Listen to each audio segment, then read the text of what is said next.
The Fighter, an extremely short story by Danny J. Quick, Fourth Wall Universe.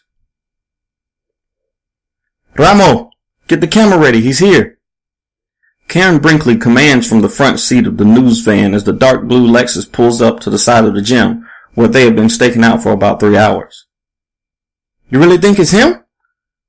Ramo asks as he lifts the mid-sized camera up on his shoulder and reaches the door to yank it open. We're about to find out.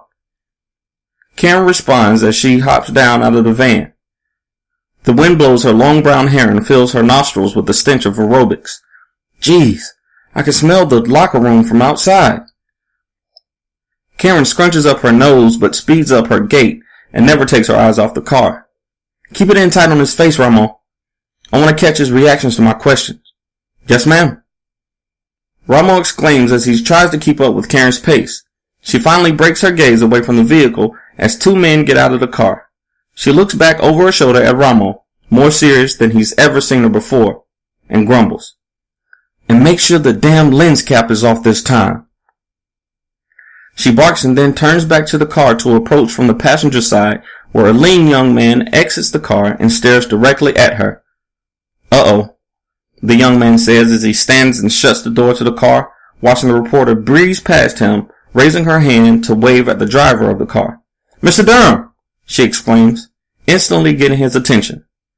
The tall and muscular Terrell Durham seems shocked to see the reporter charging towards him at his place of business and turns his body in a defensive posture.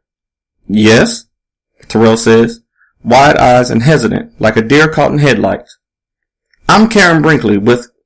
Karen Brinkley! The young man behind her belts out as he circles around the cameraman to try to get the reporter's attention and steps in between her and Terrell. You're the investigative reporter who did the piece about King Supreme once living in Vegas City. You really think both Ace Blade and King Supreme live in Vegas City? What are the odds of... I got it, DJ. I'll meet you at the speed bag. Terrell interrupts and puts his hand on DJ's shoulder, hinting at him to move on.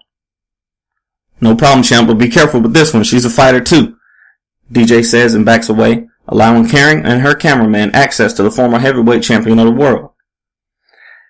How can I help you? Terrell asks as he holds the black and red gym bag firmly in his right hand and lifts the strap over his head to rest the strap on his left shoulder. He grimaces and barely moves his left arm. I just have a few questions for you. Karen responds and then begins her assault. The first of which is, why you never came back to defend your title? Well, Miss Brinkley, I accomplished everything I wanted to as a fighter, and the business part of it didn't really interest me, so I chose to go out on top. Terrell answers matter-of-factly, hoping that Karen won't dig much deeper, but he knows she will. So it had nothing to do with Gutshot trying to have you killed after the fight? She asks and stretches the microphone back towards his face for a response. Terrell giggles but answers. That's the part of the business I was talking about, he says and then pauses to look back over his shoulder as a few passersby yell out in adoration for him. There's no reason to get killed when I can still do what I love and help people here at the same time, Miss Brinkley. So do you think it's a coincidence that Ace Blade was first sighted a mere 3 days after Gutshot ordered the hit on you, and Gutshot was his first target? Karen again stretches out the microphone as Terrell begins to become more amused by her line of questioning. He chuckles and continues. Yeah, I saw it on the news, but I call it karma.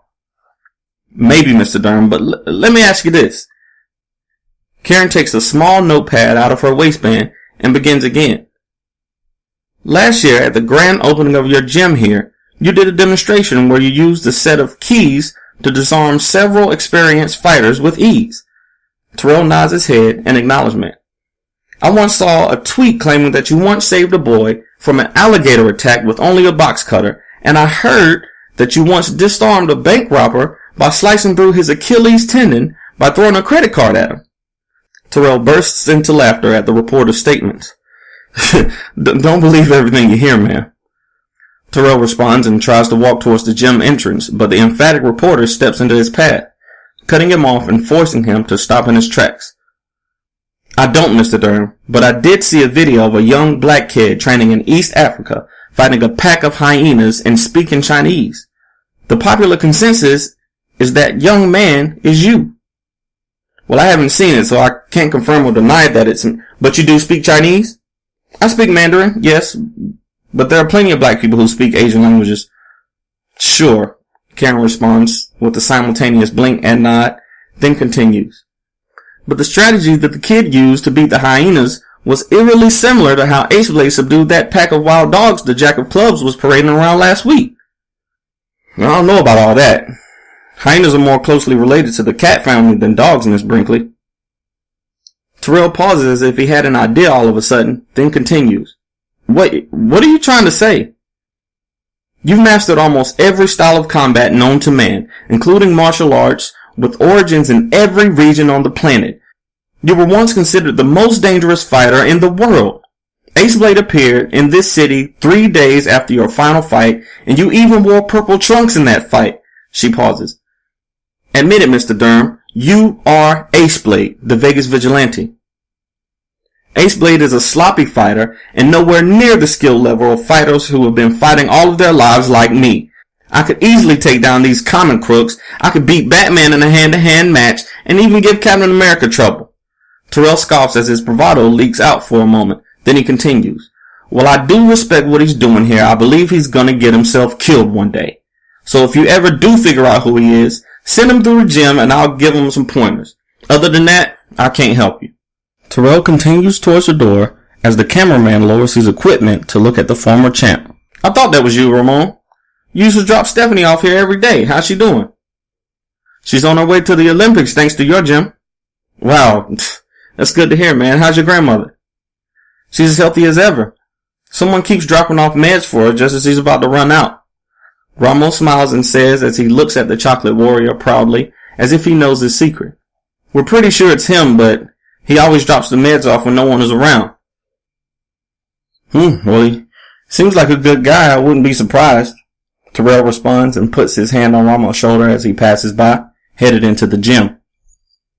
Well, if you do see him, tell him we said thanks.